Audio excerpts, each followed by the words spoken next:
نذرانے دے دے کے اسی تھک گئے، پیسے پیش کر کر کے اسی تھک گئے کہ بلا آپ کو اس لیے دیتے رہے کہ زمین ہلے گی، آسمان سے کوئی کہر ٹوٹے گا تو آپ ہمیں بچائیں گے۔ چنگا ہوئے نا تے مرید سارے پیر آکھن جناب ہون تک نہیں دتی فیس، اساں واپس دیو، واپس دیو، ساڈا ایمان نہیں رہا تواڈے تے، آپ کر سکتے کچھ نہیں ہے جی۔ تو یہ کیا چکر بنایا ہوا ہے؟ مزاروں پہ بیٹھے ہوئے ہیں، بڑی بڑی درگاہیں سجائی ہوئی ہیں،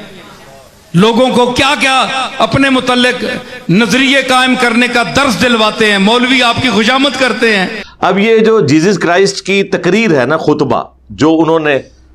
اپنے حواریوں میں دیا، یہ اللہ نے خطبہ نقل کیا ہے جیزس کرائسٹ کی طرف سے صفائی پیش کرنے کے لیے کہ عیسیٰ ابن مریم نے کبھی شرک کی تعلیم نہیں دی۔ میں نے اپنی زندگی میں یار دیکھ لیا ہے، پیر نصیر الدین صاحب کی ویڈیوز بھی ابھی یوٹیوب پر رکھی ہوئی ہیں، میری ان سے ملاقات ہوئی تھی 2007 کے اندر، میں ان کے گھر گیا تھا گولڈا میں ہی، تو وہاں پہ ایک عورت آ گئی، گاؤں کی عورتیں آپ کو پتہ ہے، اس نے وہ پہلے اپنا وہ دوپٹہ کھولا ایسے کر کے،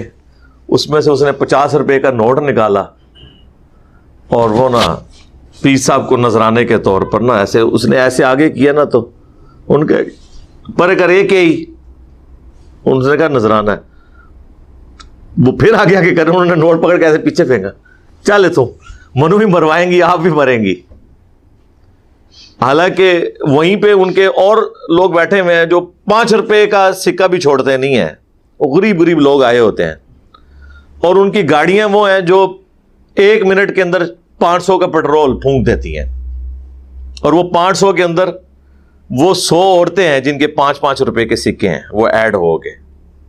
لیکن لوگ جڑے ہوئے ہیں۔ پھر کوئی مرید ہونے کے لیے جاتا تھا تو وہ کہتے تھے بھئی اللہ سے مانگنا ہے، اللہ دیتا ہے، میں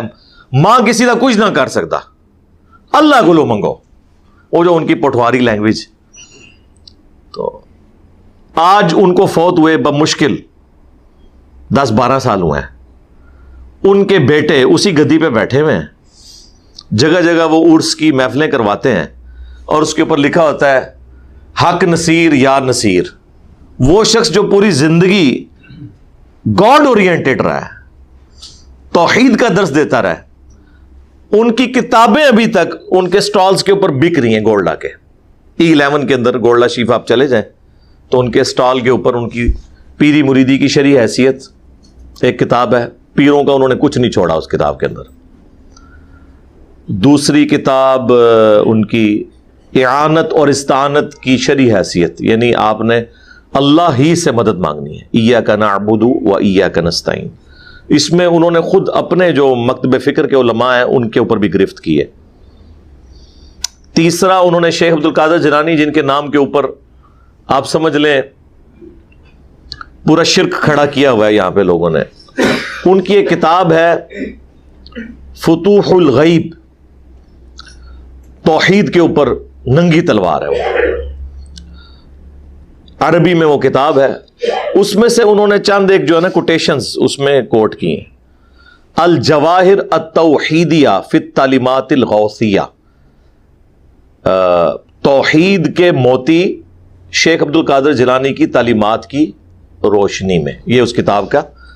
یہ 3 کتابیں ہیں، وہ آپ ذرا پڑھیں جو انہوں نے مٹی پلید کی ہوئی ہے سو کالڈ کلمہ گو مشرکین کی، لیکن ان کے مرنے کے بعد کوئی 3rd جنریشن کی نہیں،